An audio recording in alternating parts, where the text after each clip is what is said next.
ఇప్పుడు మీకు ఇష్టమైన జెమినీ టీవీ సీరియల్స్ ని టీవీలో టెలికాస్ట్ అయిన వెంటనే సన్ నెక్స్ట్ లో మాత్రమే చూడండి. ఇదిగో 2 లక్షలు ఇస్తున్నాను. కాయలు లెక్క వచ్చేసాక బ్యాలెన్స్ అంతా చూసుకుని మిగతా డబ్బులు ఇచ్చేస్తానే. ఇదిగోరా. ఒక్క నిమిషం అన్నయ్య.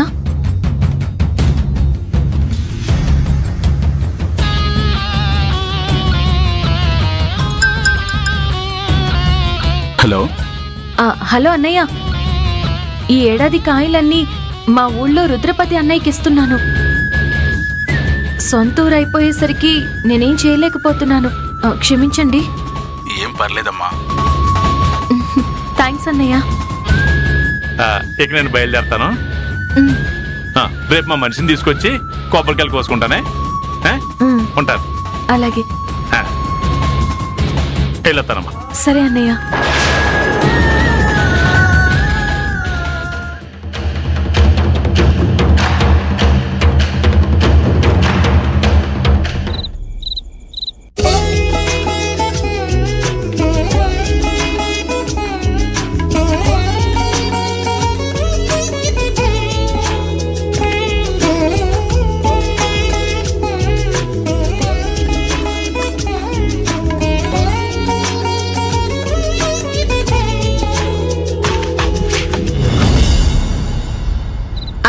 నాకు ఇంకొక దోశ. అలాగే తీసుకొస్తున్నాను.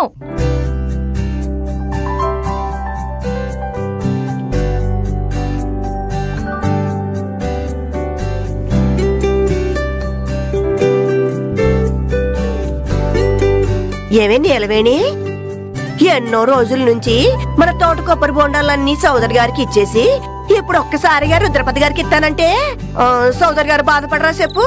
నేను అవన్నీ మాట్లాడేశానులే అమ్మమ్మా. ఇవ్వని పొమ్మని చెప్పాల్సిందే. సొంత ఊరివాణ్ణి అలా ఎలా అంటావమ్మమ్మా? మనకు కావాల్సిందేంటి? మన సరుక్కి తగ్గిన రేటు. ఎవరిస్తే ఏంటి? ఇన్ని రోజులు కాయలు మనం ఇచ్చాం కదా, సడన్ గా ఇవ్వము అంటే ఆయన కోప్పడి మనల్ని ఏమైనా చేస్తారేమో. అలాంటి సమస్యలేమీ రావు. చౌదరి అన్నయ్య చాలా మంచి మనిషి, నేను చూసుకుంటాను. ఎంతసేపు ఒకే దోశ తింటావు? త్వరగా తిను నిత్య.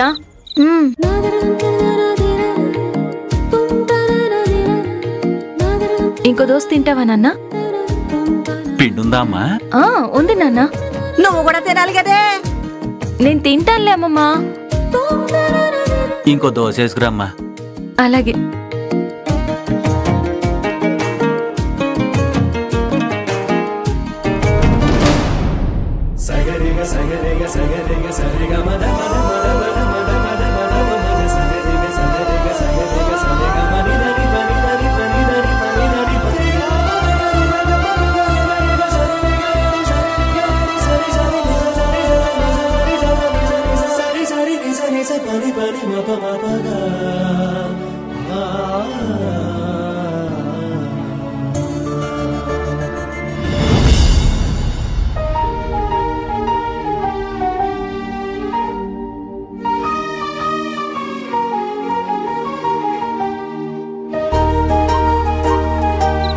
నానా, 2 లక్షలు యజమాని గారి అకౌంట్ లో డిపాజిట్ చేశాను. మేనేజర్ కి ఫోన్ చేసి చెప్పమన్నాను. చెప్పావా?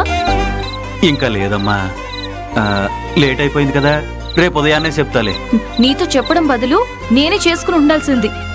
డబ్బుల విషయం అలా వాయిదా వేయొద్దని ఎన్నిసార్లు చెప్పాను?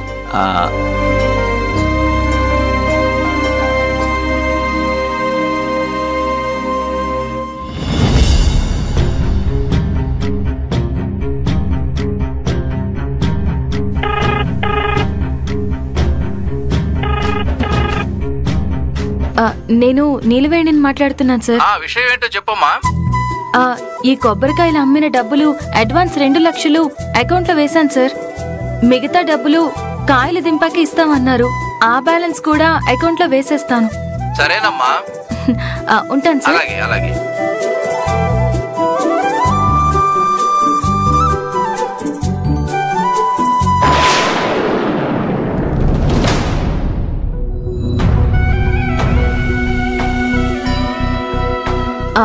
నువ్వు ఇక్కడికి ఎందుకు వచ్చావు నిత్య? నీలవేణి, దోసపిండి లేదు కదా, మరి నువ్వేం తింటావు? నాకు దోశ వద్దు, ఉదయం గంజుంది కదా, అది తాగుతాను. ఎక్కడుంది? స్కూల్ నుంచి రాగానే అది నేను తాగేశాను కదా. అయినా నాన్న 4 దోశలు తిన్నాడు. మళ్ళీ ఎందుకేసావు? నువ్వు తినుండాల్సింది. అలా గట్టిగా మాట్లాడుకో. నాన్న రోజంతా కష్టపడి పొలంలో పనిచేసి వస్తారు. మనం తినాలని నాన్న ఎన్నో రోజులు ఆకలితో పడుకోలేదా? అంటే నువ్వు ఆకలితో పడుకుంటావా? నాకు ఆకలి వేయడం లేదు. నీకు ఆకలి వేయదు నీలవేణి. మేం తింటే నువ్వు తిన్నట్టు ఫీల్ అయిపోతూ ఉంటావు. తన్నులు తింటావు నువ్వు.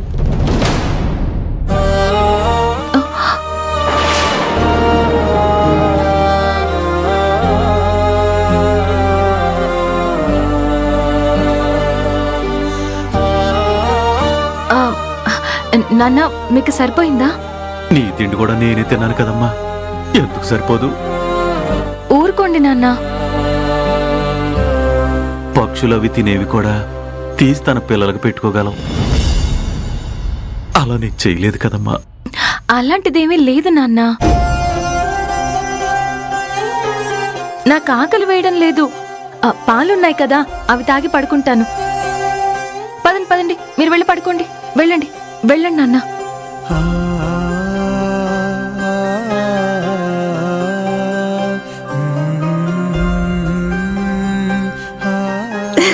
నా కూతురు చచ్చిపోలేదే,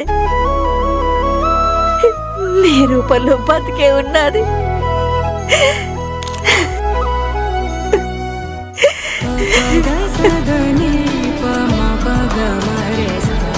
చాలా లేట్ అయింది, వెళ్ళి పడుకుందాం పదండి.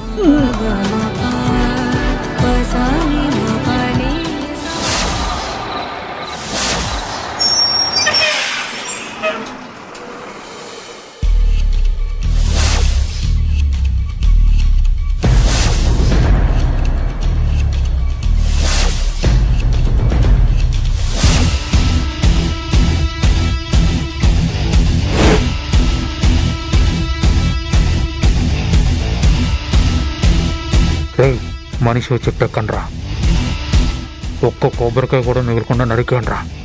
చిన్న పిండ కూడా మిగలకూడదు. సప్పుడు రాకుండా సైలెంట్గా జరిగిపోవాలి.